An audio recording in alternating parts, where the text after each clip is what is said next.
My stream title, there's no way this is gonna fly. I'm not playing Viper Strike or any such thing, or fossil farming or anything. Alright. Edit.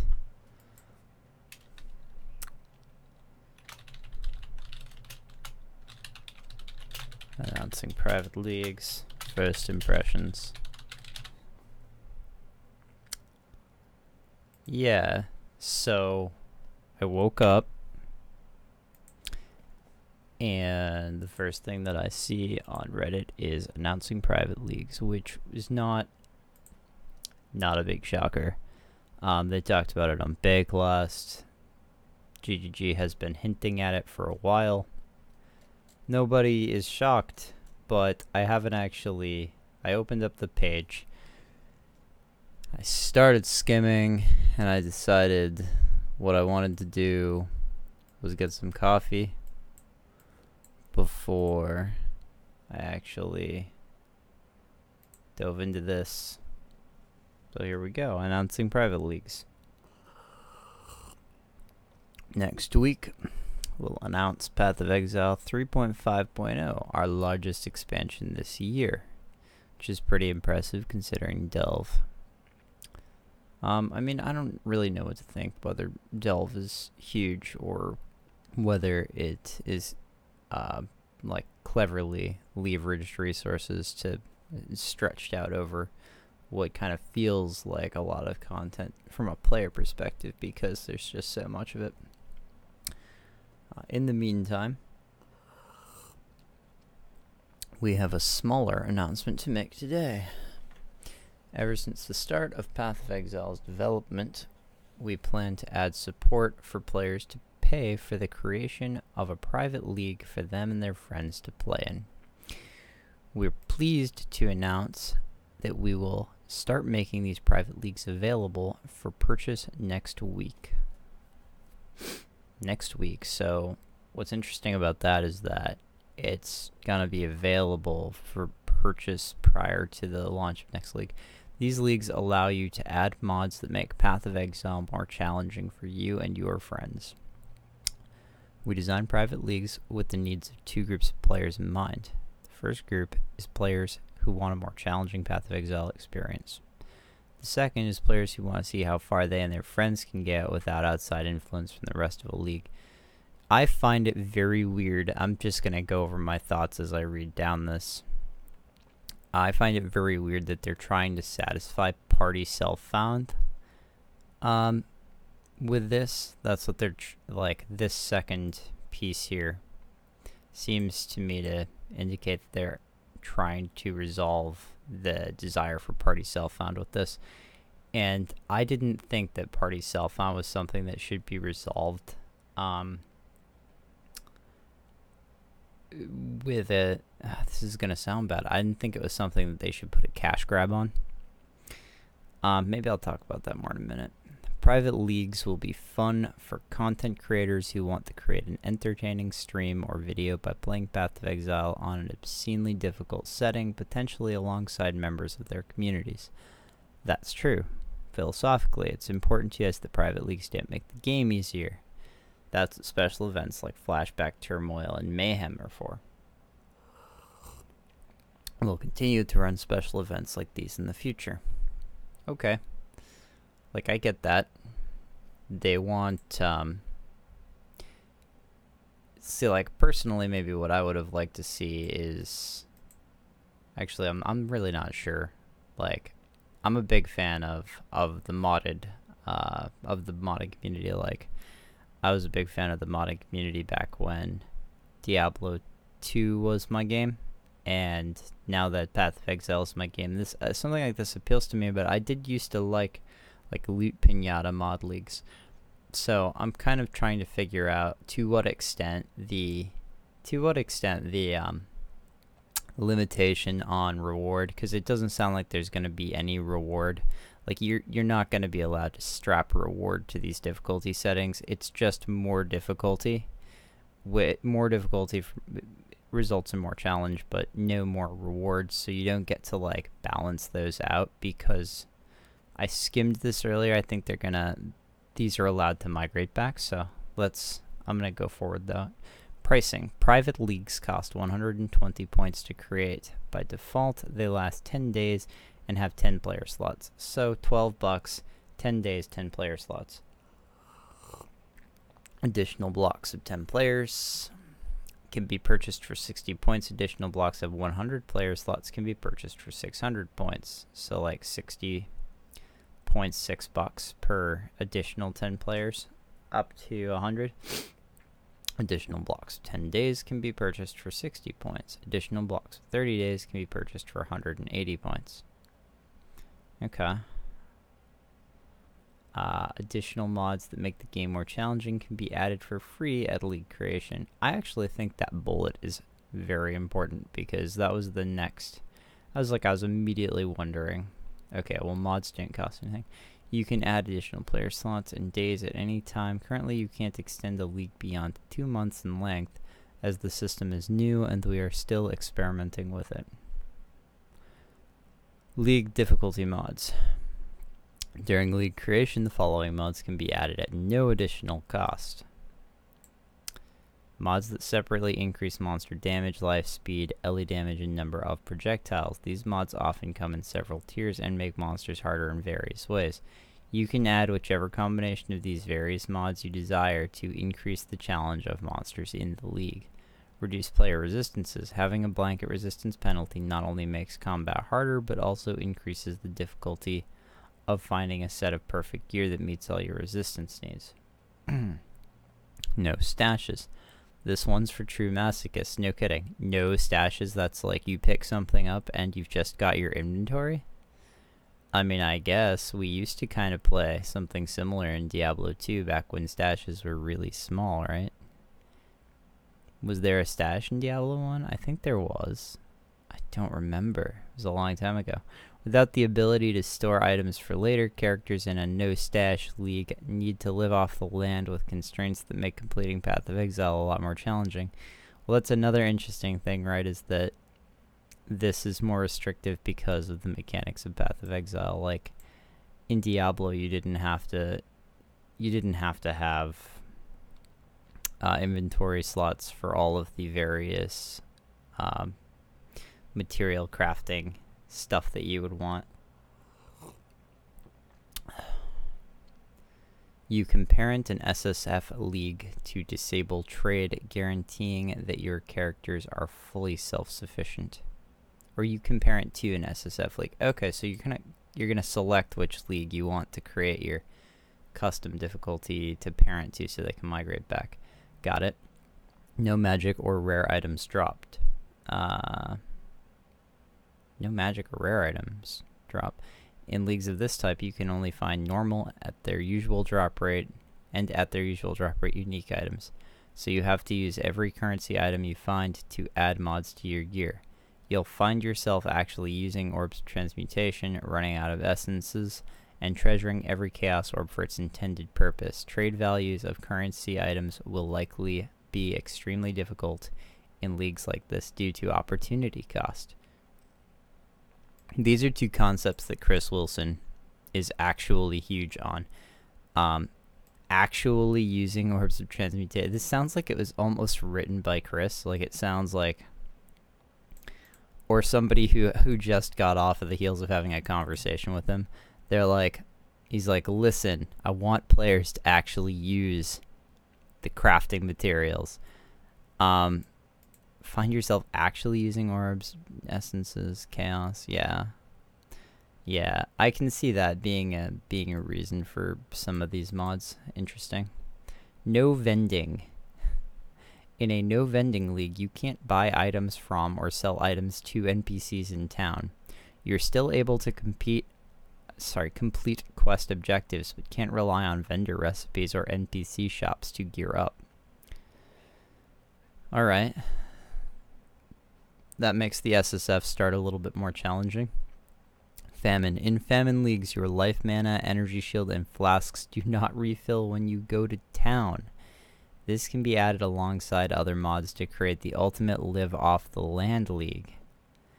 We have plans for even more mods to add to this system, such as item durability. This famine thing, if this is a common thing that people are going to put on their custom challenge leagues, it's going to make Pathfinder feel even more OP. Like, imagine being in a famine league and then you just get Pathfinder's Nature's Boon. I think it's Nature's Boon that gives you the 3 flash charges just passively. It's just going to be like the biggest quality of life ascendancy notable in the game, in a league with famine active.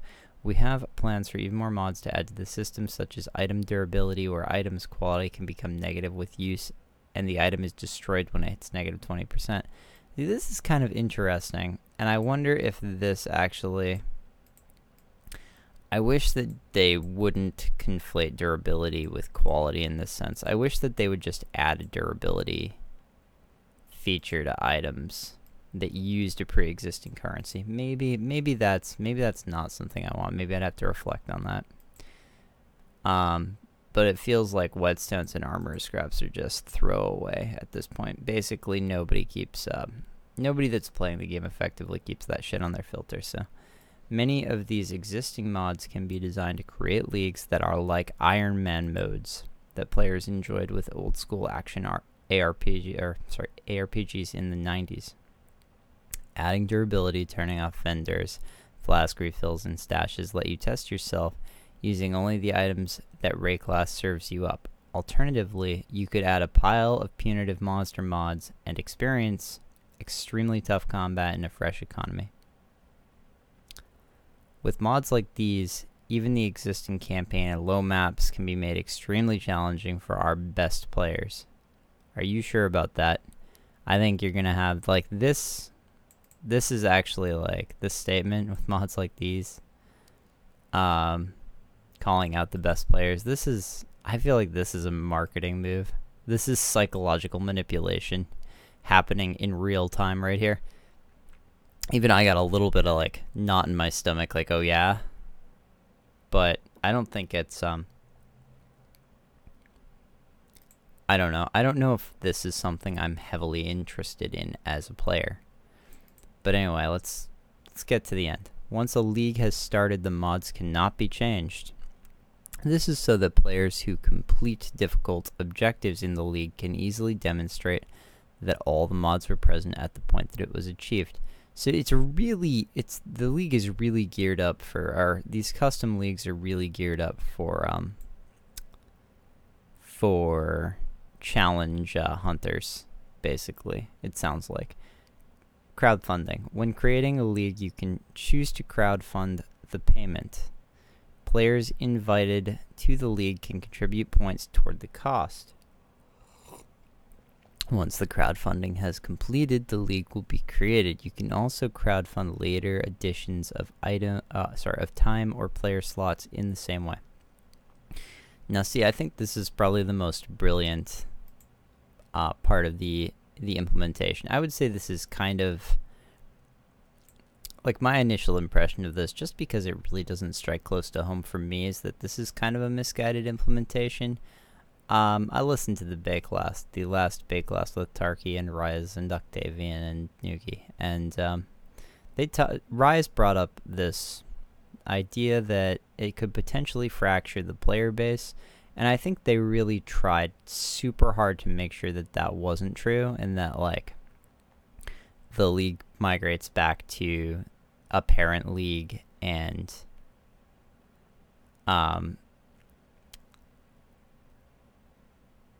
it doesn't just avoid, like, that would have been hard to deal with.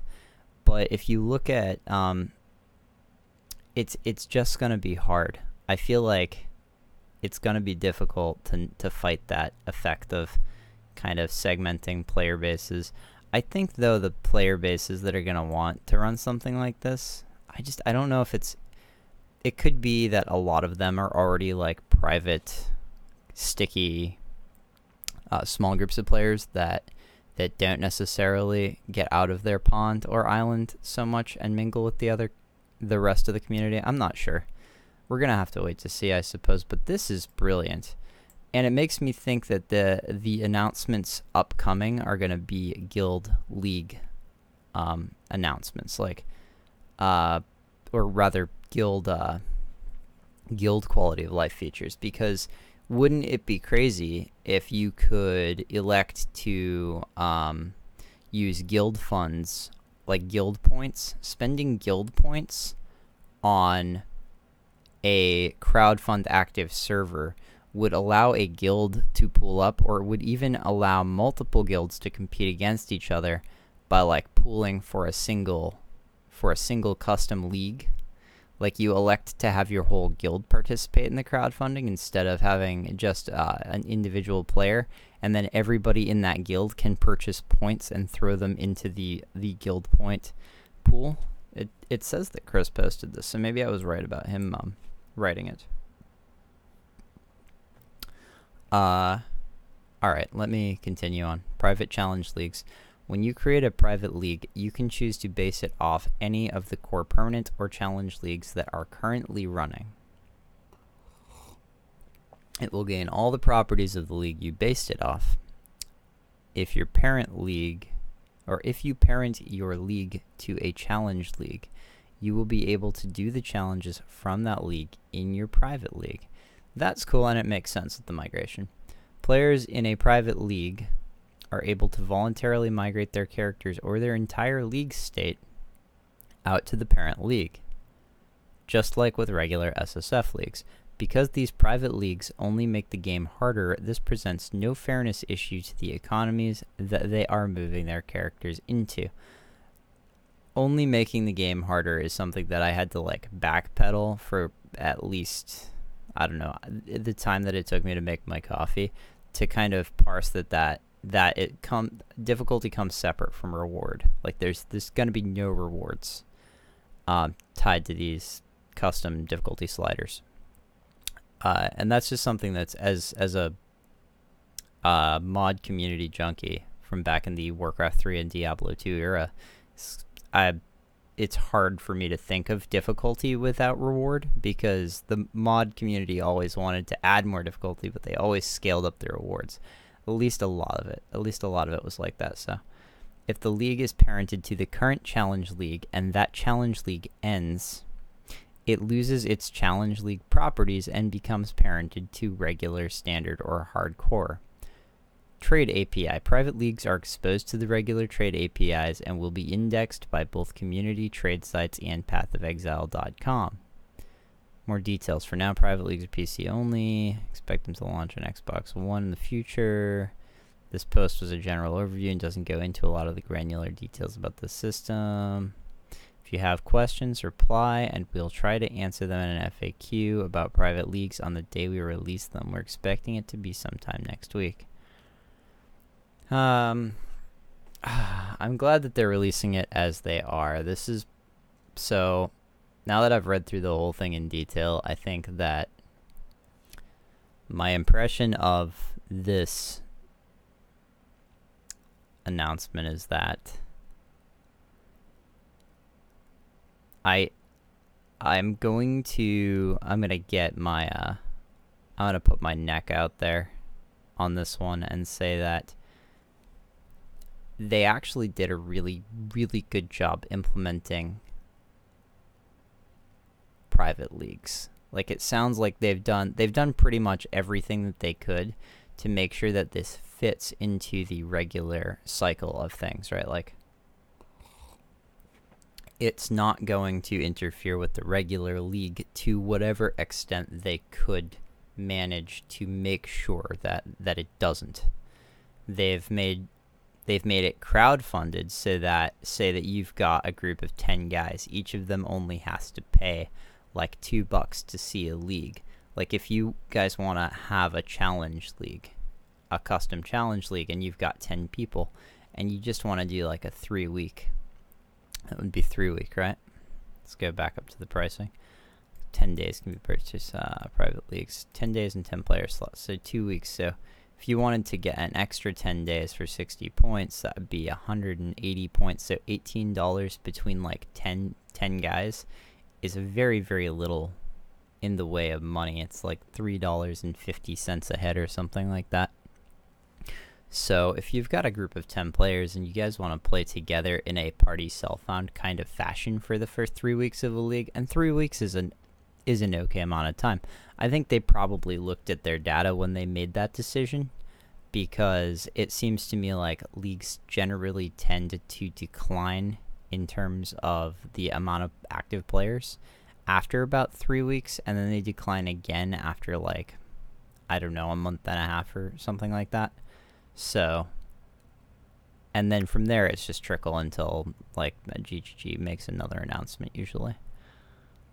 But anyway, I think they did this as best they can, but I'm going to stick my neck out and say that because this really doesn't appeal to me, this is just going to be a radical statement, because this really doesn't appeal to me as a player, I can't help but feel that it's shooting a little left of the core demographic. Everybody thinks that they're the core demographic, right? In their own mind, they're like, I'm the average player.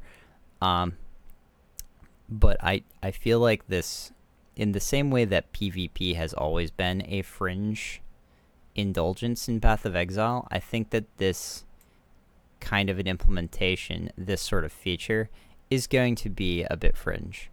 And it seems like a much better implementation than PvP for, like, the PvP systems are very fringe, and they only really tickle the fancy of a small number of people within the community. And I think this is kind of going to be the same way, but I can see how the overall community could potentially benefit from something like this, because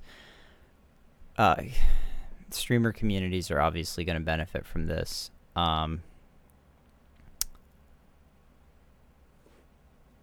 You're gonna get players who burn out on the league, and then they're gonna be in groups of players that are going really hard, and maybe groups of players will burn out of the league and then run their own custom league, so they'll get player retention off of that. And one thing I am absolutely in favor of is that this is, I don't know if this is where I would have advised them to make a cash grab, right? Like, I don't know if this is where I want to see them start giving players the option to throw money at them, but they need to do more of that. They need to do more to allow the players to throw money at them, and I am super happy that that's happening with this implementation. So anyway, I think that pretty much covers my thoughts on it. We'll have to see whether this becomes something that's really common and really popular, or whether it's something that kind of stays niche within the community. But I do think the way that they implemented it was mechanically very smooth. They haven't implemented it yet, so hopefully maybe we'll find out more about the particularities of the implementation as time goes on.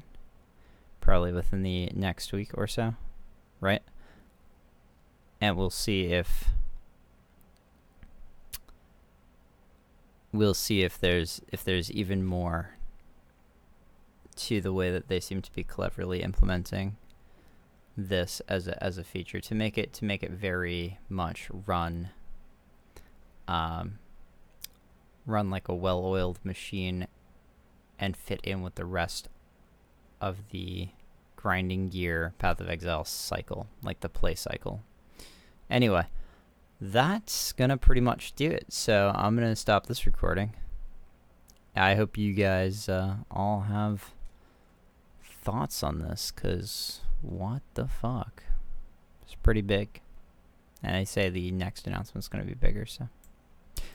Alright, until next time.